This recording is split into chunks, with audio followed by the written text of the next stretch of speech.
Hey gorgeous, it's Ker-leen. Thank you so much for tuning back into my channel. The other day I was looking through my fragrances and I looked at my Arabian perfume collection. I was searching for one to wear and the decision was very hard.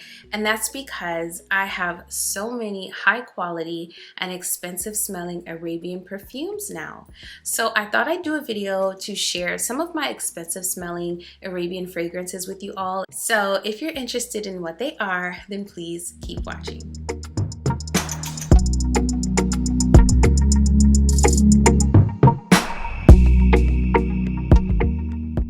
Hey friend, welcome back. Wherever you are right now, whatever you're doing, I just want to say thank you for taking time out of your day to join me here for another video. I'm super duper grateful for you. And to those of you who may be new here, on this channel I talk luxury, I do review videos, I share my fragrance journey, and I also sprinkle in a little bit of lifestyle. So if any of those things pique your interest, then go ahead and hit that subscribe button, and also be sure to turn on that notification bell so you know exactly when my videos drop. All right, let's get into it. The first fragrance I have here is Paris Corner's Juicy Melange.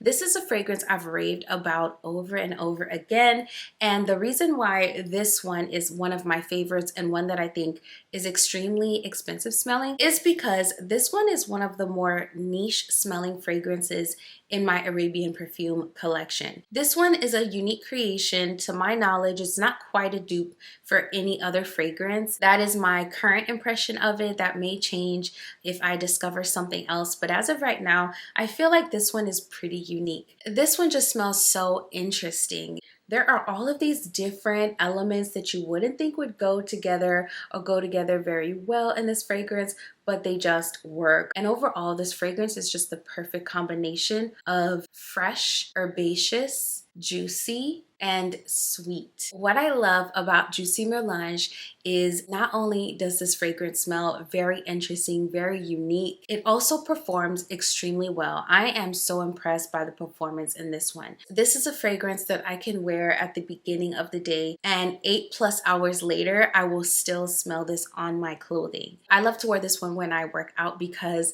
it projects moderately, so everyone around you can smell it, but it also lasts a long time. It really penetrates the fibers of my clothing and sticks to the fibers. So when I first spray this, it does have a nice little sillage, not one that lingers for very long, but this is a moderate projecting fragrance, meaning anyone that is in your vicinity within an arm's length distance will definitely smell this on you. It will emanate, and it's really beautiful. It's really fresh but fruity. So when I wear this to work out, I feel like I smell very fresh, very clean, but also there's this element of fun because it smells fruity as well. And this one, I think, in my opinion, is pretty feminine leaning. It has this herby component. It has a spice in the opening. It's very fruity and juicy, but it also has those really sweet elements that we all know and love that are very popular notes. So I love that this is a beautiful combination of all of those incredible fragrance notes. It smells so luxurious. It smells so fresh, so clean. It almost smells like a luxury body cream when I have it on, and it lingers the entire day. I can put this on my clothes, and when I go to wash my clothes, I pull the clothes out of the hamper and I can still smell this fragrance on my clothing. So yeah, y'all, this is Juicy Melange by Paris Corner. This is one of the more expensive smelling Arabian perfumes in my collection. This next one is one that I purchased, I think, earlier this year, and when I received it, I was stunned by how absolutely beautiful this smelled, but the quality that I was smelling is what really made me fall in love with this fragrance. It smelled so expensive to my nose. And by the way, the term expensive is a relative term. What may smell expensive to me may not smell expensive to others, and vice versa. So I'm using that term very loosely, and it's a relative to my personal tastes. I'm by no means making universal statements in this video, just sharing my opinion on these fragrances. So anywho, the fragrance I'm talking about is Emper's Luxe Verde. This one, y'all, is absolutely stunning. It's such a beautiful fragrance. This fragrance is the most luxurious and velvety cloak of florals. If you love white florals, you love a good yellow floral, this is a beautiful, velvety, sweet, creamy concoction of white florals, a little bit of yellow florals, and vanilla. To my nose, those are the primary accords and notes that I'm picking up. I know that this also has orange and pink pepper, and it has lily, but to my nose, if you love white florals, if you love yellow florals, if you love vanilla, if you love creamy sweet fragrances or really dense and lush florals, this is a very, very nice one, and that's why I personally appreciate this fragrance. I'm definitely someone who loves all of those things I just mentioned, and this one smells luxurious. It smells absolutely expensive. This one is a dupe for Armani's Verde Malachite, and while I haven't smelled the original, I can say that this one smells very luxurious.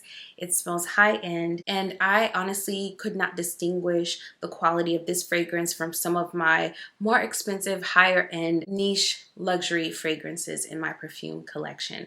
So that's kind of my basis for judging how expensive these fragrances smell. I'm comparing them to some of the more expensive and niche fragrances that I currently own, and this one can stand with those other fragrances any day. This one smells so beautiful. It's just the perfect mix of those lush florals with just the right amount of sweetness. So this is not overly sweet. Yeah, just the right amount of sweetness. This also smells very fresh and bright, but at the same time, there's that sweetness in the background, and the florals in this fragrance are the star of the show. Y'all, this fragrance is so good. It's a cheapie, but this is one where you should not let the price fool you. So I'll link it down below. I am very happy with my purchase. I love this fragrance. This is more of a springtime scent, so I'm excited to wear it next spring. It's been macerating, and to my nose, right now, it just smells so creamy and sweet with the florals really shining. So beautiful, so luxurious, so lush and creamy and velvety. Yeah, I love this fragrance. It's so good. So again, this is Emper's Luxe Verde. So this next fragrance is one that went viral because the girlies and guys went absolutely crazy over this fragrance, and with good reason. This one, although a dupe for a very popular fragrance, I now prefer to the original. And the fragrance I'm talking about is Anam by Lattafa. So there's something about Anam that appeals to me a little bit more than the original, which is Burberry's Goddess. And I think the reason why is because this fragrance is a little sweeter and a little less aromatic than the original. I feel like this one is just a bit more friendly, a little bit brighter, and I did detail the difference between this one and the original to my nose earlier in a previous video. So I will link that video here. I went into a lot of detail about what I think the differences are in terms of fragrance notes between the two fragrances. However, I will interject here that this one projects moderately, and in my opinion, this one gives me a good amount of wear time. I get about 6+ hours with this fragrance where I can smell it and others around me can smell it. And so for that reason, I think this is a great buy. It smells so beautiful, so expensive, very, very similar to the original. If you smelled this one next to the original, you would not be able to tell them apart. That's how close this one gets. So for that reason, I think this is an amazing fragrance.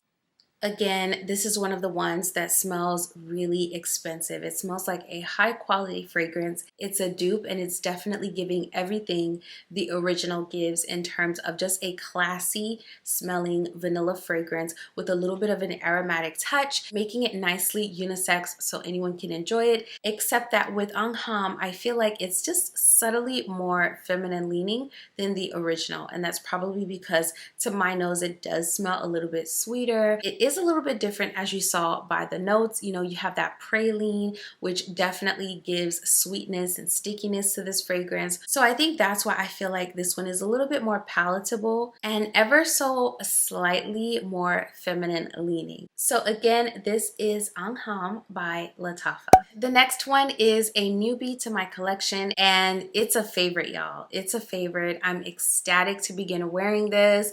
It's the perfect holiday season type of scent. It's one that I plan on wearing out this holiday quite a lot, and this is Sweet Heaven by Orchid. So this is a new one, as I mentioned. I'll put a link to all of the fragrances down in the description box, so please check the description box out if you're interested in any of the ones I mentioned in this video. This one, y'all, is just so delicious.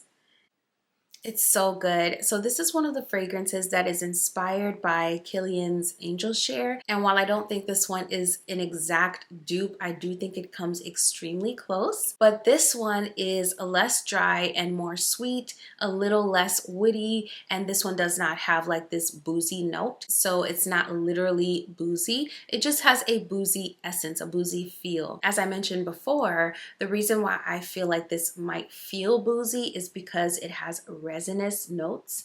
It has a myrrh, and it just feels very rich, very sticky, and it has this boldness to it, but it also smells very sweet, and this kind of puts me in the mind of a rich and dense apple pie type of scent with just a touch of a boozy feel. So that's what I think of. That's what this fragrance puts me in the mind of when I smell it. It smells delicious, it smells sweet, it smells sensual, it smells bold. I think it's perfectly unisex. I think it's a little bit sweeter and more friendly and approachable than Angel Share. So if Angel Share felt a little too masculine leaning to you, then this might be one to check out. So this one gives you all of the holiday feels, but it's also bold, grown up, and very sensual in my opinion. So this fragrance has this gorgeous amber. It's warm, spicy, it's sweet. It's very resinous and balsamic. It has a subtle touch of nuttiness to it, especially in the opening. Wow, this one, y'all, smells so good. It smells so expensive. It smells very, very similar vein, similar family of fragrances like Angel Share. So if you enjoy those really bold fragrances that make an impression, Sweet Heaven is a nice one to check out because it does all of that. This is a room-filling fragrance. And I say room-filling because it's not beast mode, but the sillage is incredible. It lingers in the air, and if you overspray, the sillage will linger even longer. So that's why I think this one is a room-filling fragrance. It has this alluring sillage. I did feature this one in a previous video where I talked about fragrances with an alluring sillage. This one only gets better with time. The sillage only gets better with time. The boldness, the sweetness only gets better. So ooh, this is so good. This is an expensive smelling fragrance, and it is one that is a little bit more friendly, palatable, approachable, and friendly than Angel Share. So if you like Angel Share, but it was just a little too woody, too masculine leaning for you, I think this is one to check out for sure. So this is Sweet Heaven by Orchid. And last but certainly not least is one of my favorite fragrances. This one is really hard to find, especially at a good price with decent shipping. When I first was able to track down this fragrance and order it, I did share it with you all in the community tab as soon as I placed my order.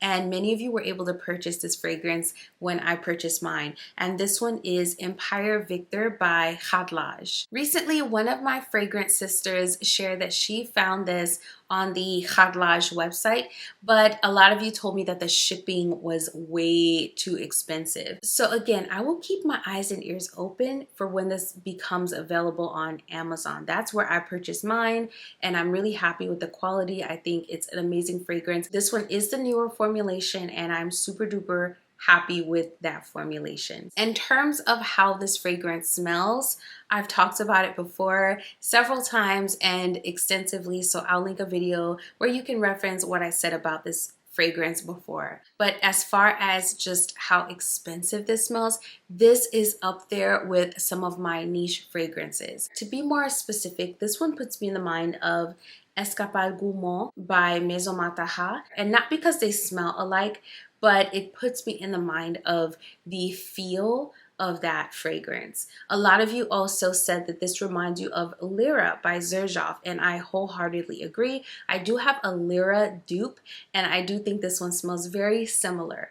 This one is just a little bit more fluffy, a little bit more meringue-like. It smells a little like chalky to my nose, almost like a chalky candy that melts in your mouth. And I think that's because it has a powderiness to it. It's very sweet, very vanillic. It just smells like the most incredible buttercream frosting with a little hint of lemon in the background. This fragrance just has this marshmallow and frosting kind of character, and I think that's what makes it so unique. So it's sweet, it's creamy, it's vanillic, it has that lemon in the background, but the frosting and marshmallow feel that I get from this fragrance is what makes it intoxicating. And although it is very sweet and creamy and friendly and fun, it smells very high quality. So to me, this fragrance has this marshmallow and frosting character to it, and although it is creamy and sweet and friendly and fun, it smells very high quality. It smells very niche. It smells very expensive. This is one that I feel is a perfect year-round fragrance, especially if you love sweet fragrances. If you consider yourself a gourmand girly or guy, this is the perfect fragrance to have in your collection. So whenever I smell this fragrance, it smells like such a treat. It literally smells like a lemon-infused buttercream frosting. The lemon does settle, so it's not like lemon forward all throughout the wear, but in the beginning, it's lemon, it's icing, it's creamy, it's whipped feeling. So that's where you get the marshmallow vibes from this fragrance. It's just so delicious. And like I said, it puts me in the mind of an Escapade Gourmand in terms of how light yet sweet it is, if that makes any sense.